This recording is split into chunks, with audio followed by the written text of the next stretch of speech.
sambutan Ketua PCC periode 2020-2021 kepada Saudari Ahli Kaderyani. Waktu dan tempat kami persilakan.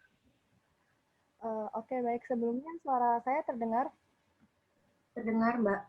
Oke, Assalamualaikum warahmatullahi wabarakatuh. Selamat pagi, happy weekend semuanya.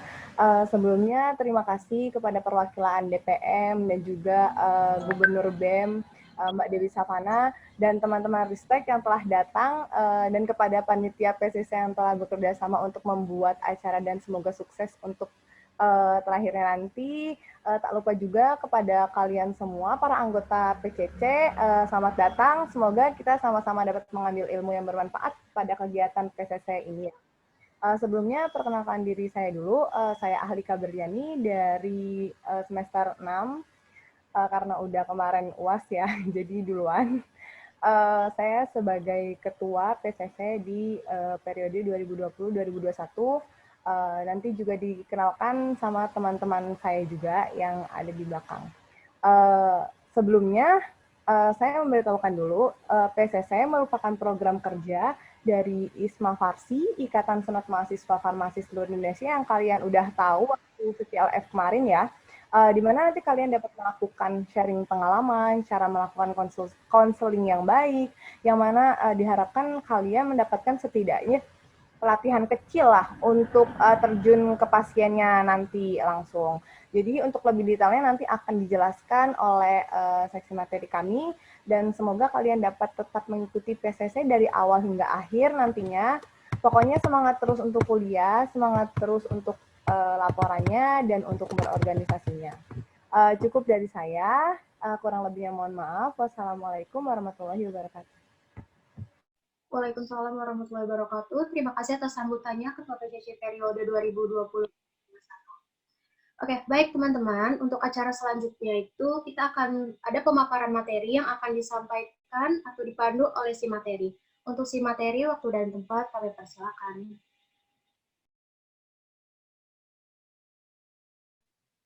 Oke, makasih teman-teman.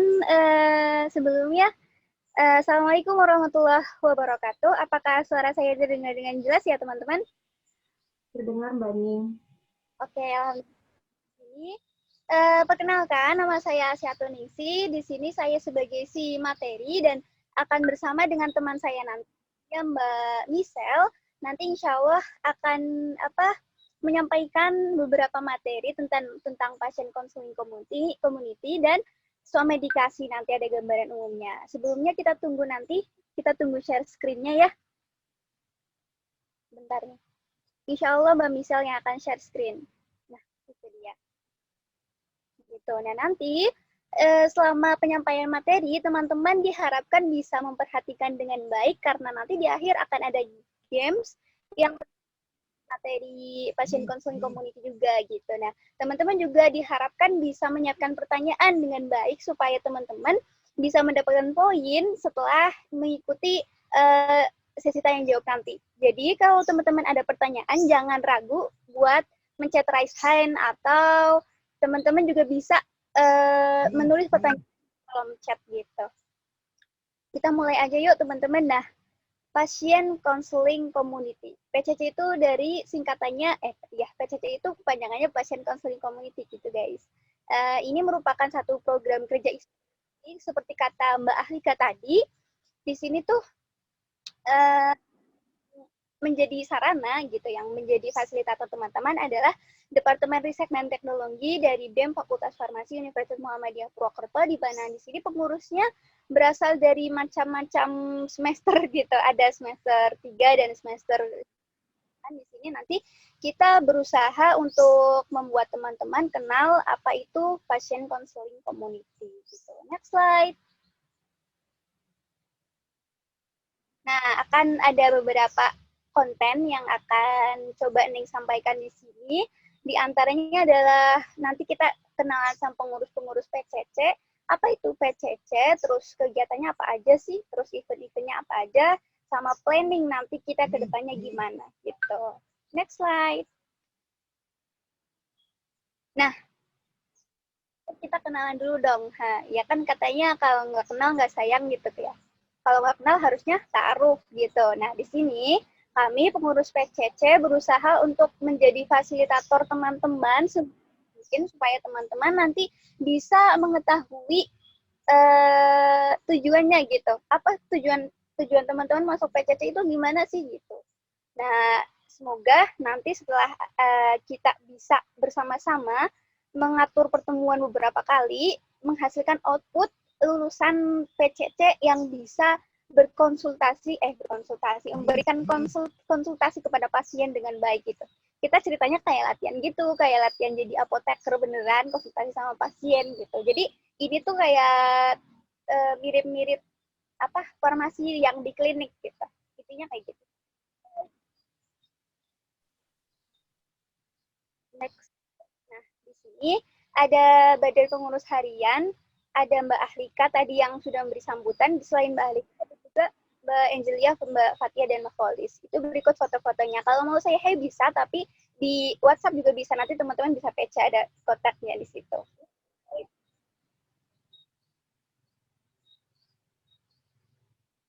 Nah, kalau dari kami sendiri, dari si materi, atau biasanya bisa disebut juga dengan content and training manager, ada Ning sendiri sebagai koordinator, nanti ada Mbak Misal, terus ada Mas Farid dan Maristin yang nanti insya Allah akan bertugas di training manager itu mendesain bagaimana teman-teman mengikuti kelas ini gitu. Bagaimana sistemnya, bagaimana supaya teman lebih asik gitu, lebih mengikuti dengan baik dan sebagainya gitu. Nah, selanjutnya ada bentar nih, next slide.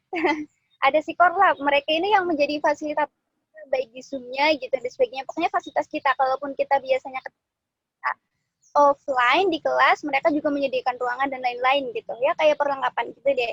Ada koordinatornya Mas Ilyas, terus ada Mbak Iftin, Mbak Resti, sama Mbak Vanessa sebagai staff gitu. Next slide lagi.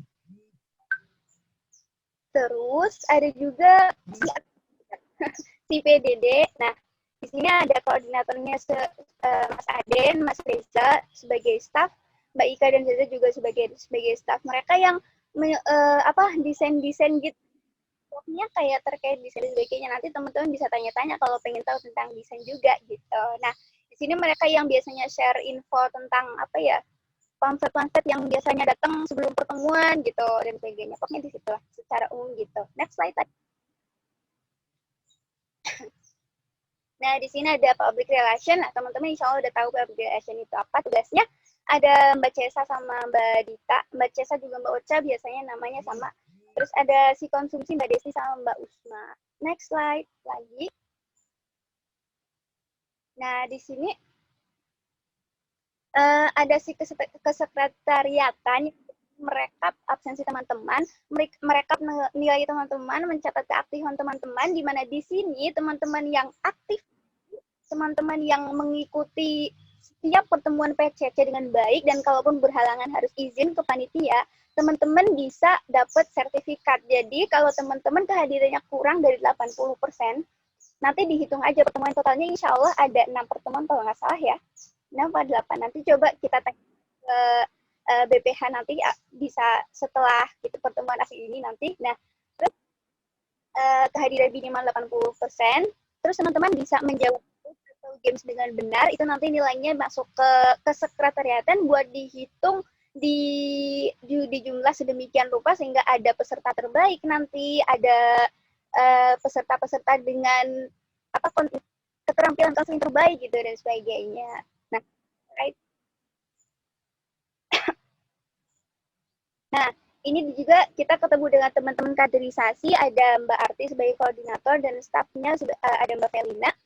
Nah, mereka yang bertugas biasanya ngoprak-ngoprak teman-teman lah, pokoknya buat ngasih semangat teman-teman buat tetap ikut PCC ini dengan semaksimal mungkin, dengan seikhlas mungkin, supaya teman-teman bisa menjadi output terbaik dari PCC ini. Yuk.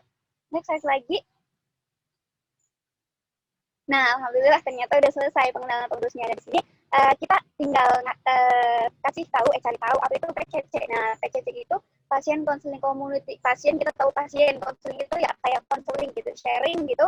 Komunitas adalah komunitas, sebuah organisasi mahasiswa yang beraktivitas informasi kepada pasien secara baik dan benar. Jadi ya itu tadi tujuannya adalah melatih kita sebagai mahasiswa calon apoteker khususnya, kita pastikan insya Allah jadi apoteker semua ya, amin amin lah. Pokoknya nanti di sini kita akan dilatih bagaimana cara konseling yang benar gitu. Nanti di sini teman-teman bisa dapat ilmu yang bermanfaat tentunya. Terus soft skills teman-teman bisa meningkat dengan teman-teman sering ikut tanya jawab, sering ikut latihan konselingnya gitu. Pokoknya teman-teman di sini. Oke. Nah, next slide lagi. Di sini ada tujuan dan outputnya. Nah, tujuannya sendiri adalah menanamkan dan menerapkan prinsip 9 start of farmasi teman-teman kepada mahasiswa farmasi Indonesia. Terus meningkatkan kepedulian mahasiswa farmasi akan pentingnya praktik pharmaceutical care, di mana biasanya banyak sekarang apotek-apotek yang punya apoteker, di mana mereka hanya sekedar ngasih obat udah kayak nggak ngasih konseling yang benar dan baik, yang baik dan benar gitu. Dan selanjutnya itu membiasakan peran konseling, outputnya mahasiswa yang menjadi kader profesional, mahasiswa farmasi yang mengetahui alur konseling dengan baik dan benar. Tapi teman-teman berisik. Terus mendapatkan pengetahuan kefarmasian, mahasiswa farmasi yang melakukan konseling pasien dengan baik dan benar. Intinya gitu pokoknya.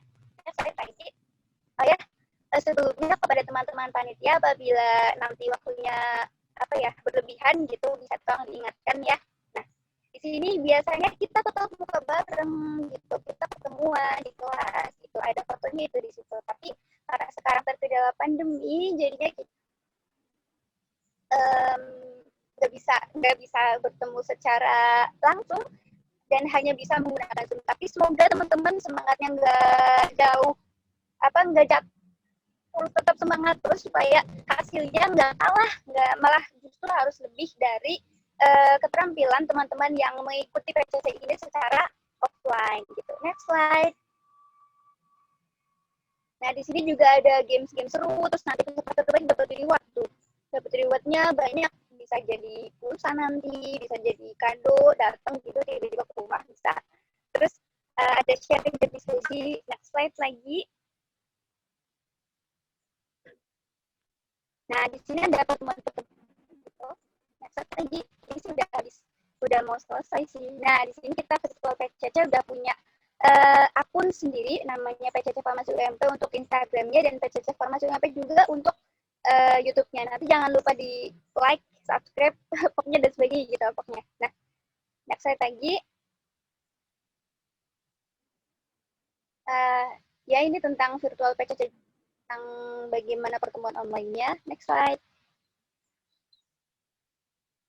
Udah, dari ini itu aja. Kalau teman-teman ada yang mau ditanyakan, bisa nanti di akhir setelah sesi penyampaian materi suami dikasih oleh teman saya, Mbak Misel gitu. Mbak Misel silahkan masuk.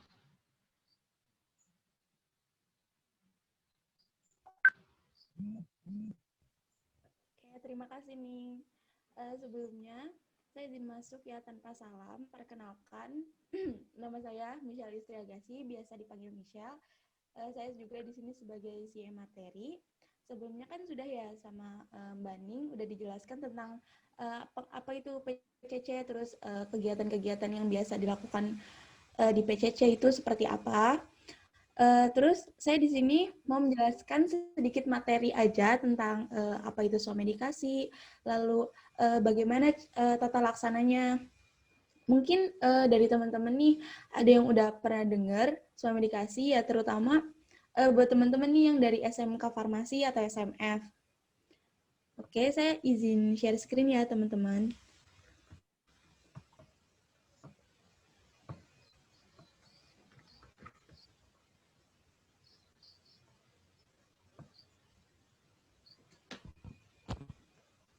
Nah, sudah terlihat screen-nya? Sudah, Kak. Sudah, Kak. Oke, yang pertama, kita di sini bakal membahas definisi apa itu swamedikasi, terus ada faktor-faktornya juga, ada kriteria obat, swamedikasi yang rasional itu seperti apa, lalu yang terakhir ada hal-hal yang perlu diperhatikan dalam proses swamedikasi itu sendiri. Yang pertama kita bakal membahas apa itu swamedikasi sih, terus selanjutnya menurut Badan Kesehatan Dunia atau WHO, somedikasi adalah pemilihan dan penggunaan obat modern, herbal, maupun obat tradisional oleh seorang individu untuk mengatasi penyakit atau gejala penyakit. Jadi kita bisa sebut somedikasi itu sebagai kegiatan pengobatan sendiri oleh seorang pasien atau seorang individu sebelum pasien itu melakukan konseling ke dokter.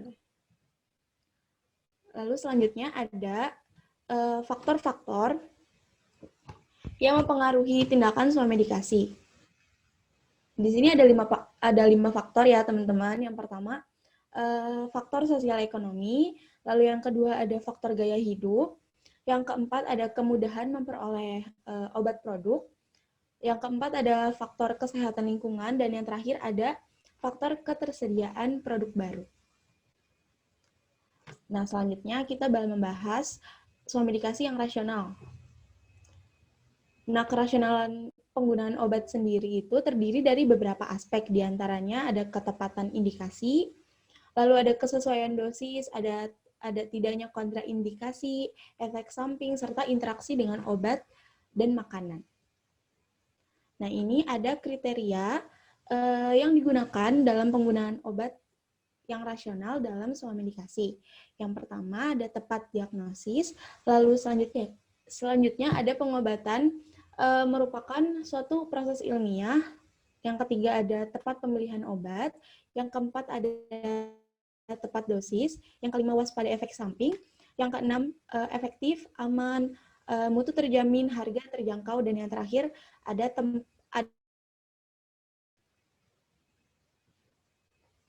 selanjutnya ada kriteria obat yang digunakan dalam somedikasi. Jadi dalam somedikasi itu jenis obat yang digunakan itu ada tiga golongan ya. Yang pertama itu ada obat golongan bebas, lalu ada obat bebas terbatas, dan OWA. OWA itu obat wajib apotek. Selanjutnya, ini ada beberapa aspek dalam menentukan kriteria obat yang digunakan. Yang pertama ini, obat yang diserahkan tanpa resep harus memenuhi kriteria. Nah, kriterianya itu menurut Permenkes nomor 919 Menkes per 10 tahun 1993. Lalu yang kedua, aspek yang kedua itu kontraindikasikan untuk beberapa pasien. Nah, beberapa pasien ini termasuk wanita hamil, lalu ada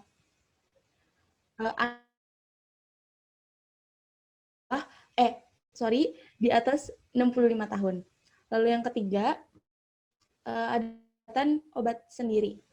Ini tuh obat yang dimaksud itu tidak memberikan resiko pada kelanjutan penyakit. Jadi obat yang digunakan pada somedikasi ini tidak kelanjutan penyakit yang sudah diderita oleh pasien sebelumnya. Lalu yang keempat, ada penggunaannya ini tidak memerlukan cara atau alat khusus, seperti ada penggunaan obat yang harus dilakukan oleh tenaga medis tertentu. Lalu yang kelima, ini penggunaannya diperlukan untuk penyakit yang prevalensinya tinggi di Indonesia. Lalu yang terakhir, aspek yang terakhir, obat yang dimaksud memiliki rasio khasiat keamanan yang dapat dipertanggungjawabkan untuk pengobatannya sendiri. Nah, selanjutnya nih ada hal-hal yang perlu diperhatikan dalam pelaksanaan somedikasi itu sendiri. Nah, ini ada 7 hal yang perlu diperhatikan.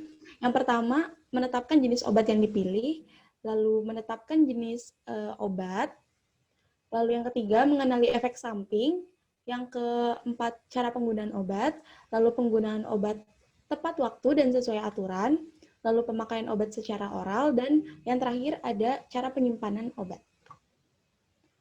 Nah, ini adalah penjelasan masing-masing dari hal-hal yang tadi yang sebelumnya.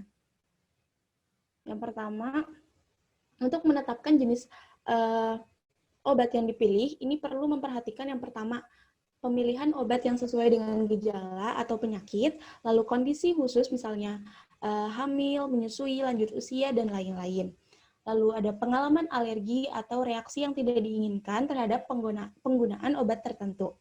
Ada nama obat, zat berkhasiat, kegunaan, cara pemakaian, efek samping. Lalu yang terakhir, interaksi obat yang dapat dibaca pada etiket atau brosur obat. Selanjutnya, poin yang selanjutnya ini untuk menetapkan jenis obat yang dibutuhkan, perlu memperhatikan beberapa poin yang sudah tertera di slide ini. Yang pertama, penggunaan obat tidak untuk pemakaian secara penggunaan obat ini secara terus-menerus. Lalu, gunakan obat sesuai dengan anjuran yang tertera pada etiket atau brosur. Bila obat yang digunakan menimbulkan hal-hal yang tidak diinginkan, hentikan penggunaan dan tanyakan kepada apoteker dan dokter. Selanjutnya, hindarkan menggunakan obat orang lain walaupun gejala penyakitnya sama, karena setiap orang itu kadang ada yang cocok dengan obat jenis ini, belum tentu dia cocok dengan orang lain. Lalu selanjutnya, untuk mendapatkan informasi penggunaan obat yang lebih lengkap, tanyakan kepada apoteker. Lalu poin selanjutnya ini, kenali efek samping obat yang digunakan agar dapat diperkirakan apakah suatu keluhan yang timbul kemudian merupakan suatu penyakit baru atau efek samping dari obat yang digunakan oleh pasien tersebut. Selanjutnya, ini adalah cara penggunaan obat yang harus memperhatikan hal-hal berikut. Yang pertama, obat tidak untuk digunakan secara terus-menerus. Yang kedua, gunakan obat sesuai dengan anjuran yang tertera pada etiket atau brosur obat. Lalu, bila obat yang diminum menimbulkan hal-hal yang tidak diinginkan, hentikan penggunaannya dan tanyakan kepada apoteker dan dokter. Hindari menggunakan obat orang lain, walaupun gejala penyakitnya sama, seperti poin yang sebelumnya tadi ya. Lalu selanjutnya, untuk mendapatkan informasi penggunaan obat yang lengkap, tanyakan kepada apoteker. Selanjutnya, ini